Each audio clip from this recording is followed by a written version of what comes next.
Are you looking for gorgeous, practically untouched, sugary white sand beaches? Or are you looking for a beach town to have a good time in? Someplace in between? Well, I've got the exact place for you, Florida's Emerald Coast.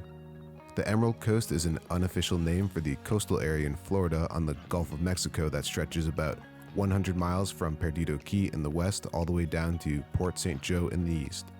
It's named the Emerald Coast for its clear emerald green water, but this part of Florida's upper Gulf shoreline could just as well be called the Sugar Coast for its soft, sugary white sands. It's filled with countless gorgeous beaches and idyllic beach towns and cities that you won't soon forget. In this video, I'll run down the 10 must-see places in this wonderful region, from the most popular places to a lot of hidden gems in between. Before we start, make sure to like and subscribe as I release weekly travel guides focused on beautiful and unique places to travel to. Starting in the northwestern extreme of the Emerald Coast on the border of Alabama, on a narrow strip of snow-white beaches and crystal blue waters lies Perdido Key, or the Lost Key, a hidden gem on the coast.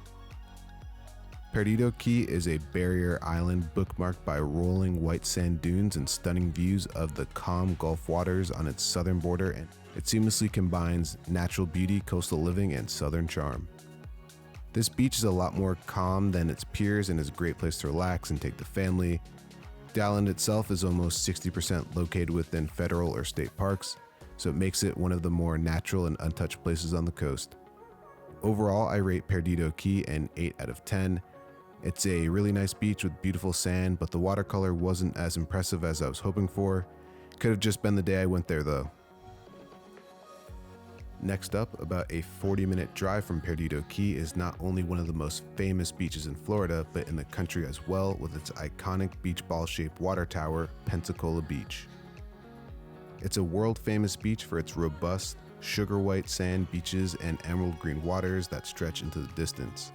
The atmosphere on the beach ranges from lively crowds to quiet beaches bordered by wispy seagrass. If you want a good vantage point of the beach and the Gulf of Mexico, you can take a walk down the Pensacola Beach fishing pier and observation post, which is almost 1,500 feet in length.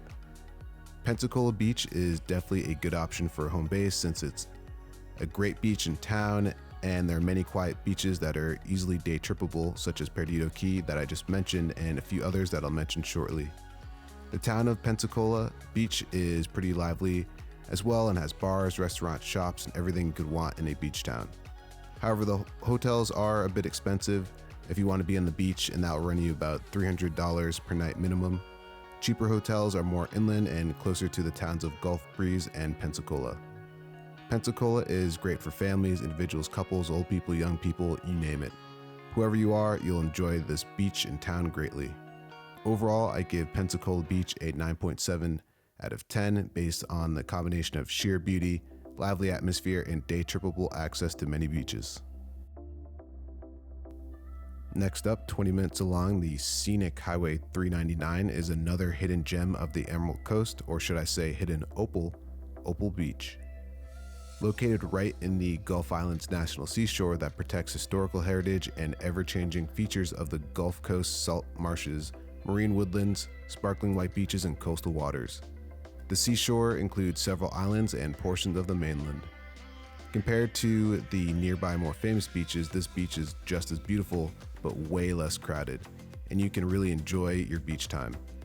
It even has top-of-the-line bathrooms and facilities, although you do have to pay an entrance fee of $25 per vehicle. It's a great place if you want to relax and have a clear, beautiful beach to spend time in. A lot of people enjoy cycling and running on the road behind it as well. Overall, I give Opal Beach a 9 out of 10. It's not the most exciting beach on the list, but it's incredible, beautiful, and relaxing. The colors during sunset are incredible as well.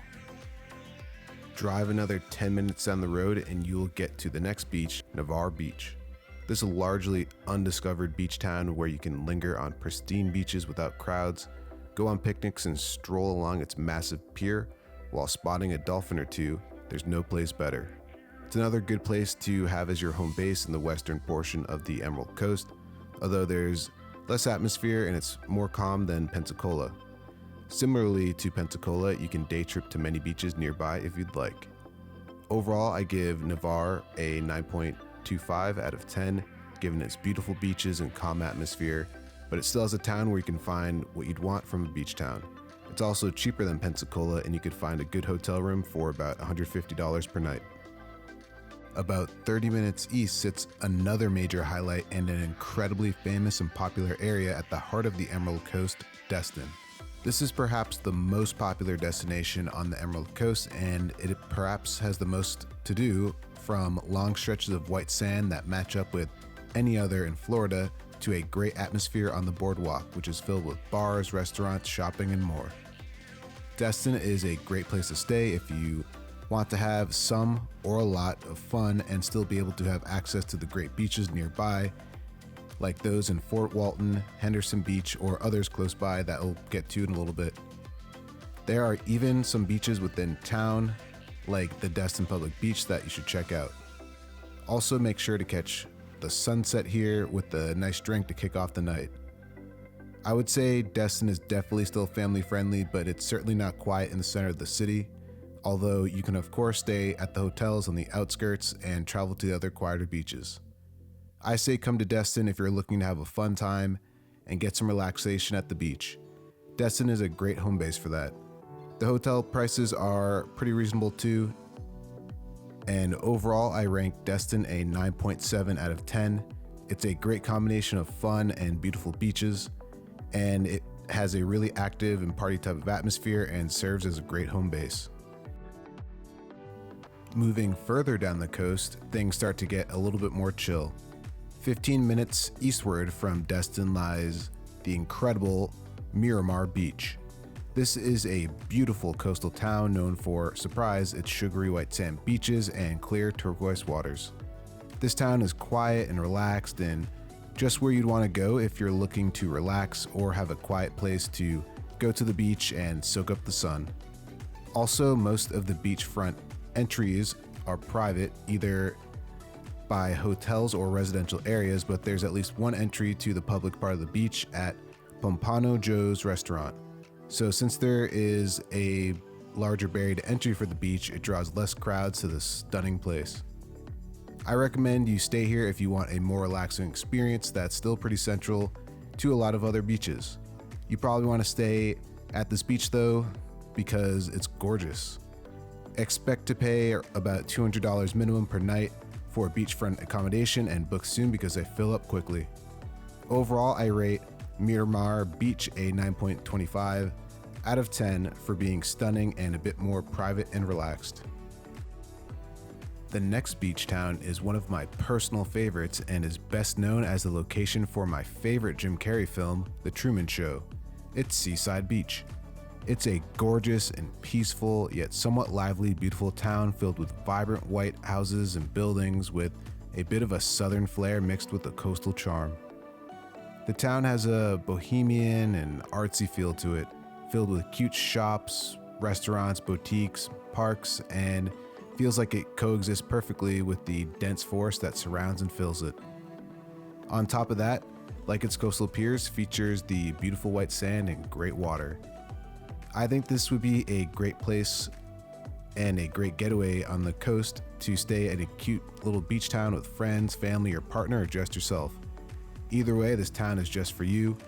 I will say though that this town isn't cheap, and if you're on a budget, you might want to just make it a day trip. I give Seaside a 9.5 out of 10. It's a perfect coastal beach getaway. Next up are two towns right next to each other, Alys Beach and Rosemary Beach.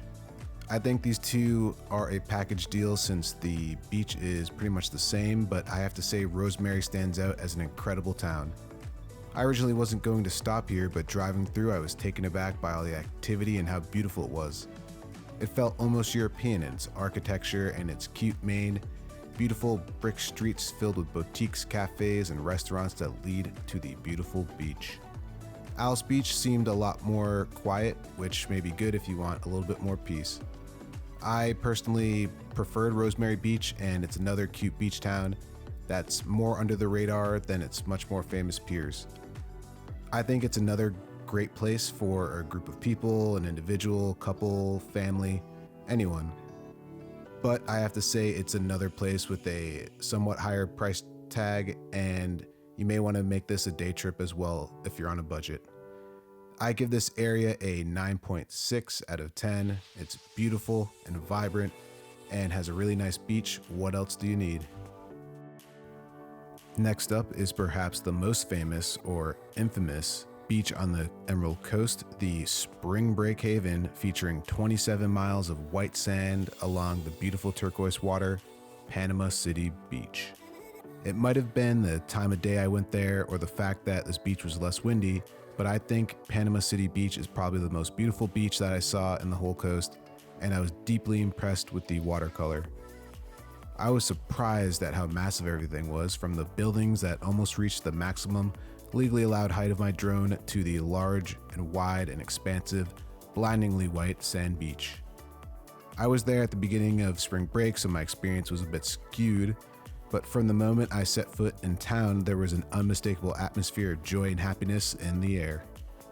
It wasn't just the spring breakers, but also everyone around, from the dads making daiquiri runs to the moms sipping margaritas on the beach.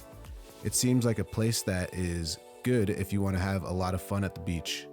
If I were spring break age as well, this would be my stop. But either way, if you just want to have fun or have a good home base that's cheaper than the other areas around, Panama City is a great stop. I give Panama City a 9.7 out of 10. It's beautiful, iconic, and a lot of fun. And finally, we reached the eastern extreme of the Emerald Coast and our last stop in this video, which feels so far from everything. It's the small coastal community of Mexico Beach. About 20 miles east of Panama City, Mexico Beach offers a small town atmosphere filled with the charm of the Florida Panhandle. Mexico Beach has a really relaxed and peaceful nature. I think the further east that you get, the water gets more turquoise and beautiful, which you can clearly see in the beach here. I think it's the perfect contrast with its closest famous neighbor, Panama City Beach. So if you want peace, quiet, and calm, this beach is for you. Overall, I give Mexico Beach a 9.4 out of 10 for its sheer beauty and relaxed nature. Well, that wraps it up for this video. Which place would you like to travel to first? Let me know down below in the comments, and if you'd like this video, make sure to like and subscribe so you don't miss the next travel guide. The Emerald Coast is a great and underrated stretch of coastal land in the United States filled with something for everyone. So what are you waiting for?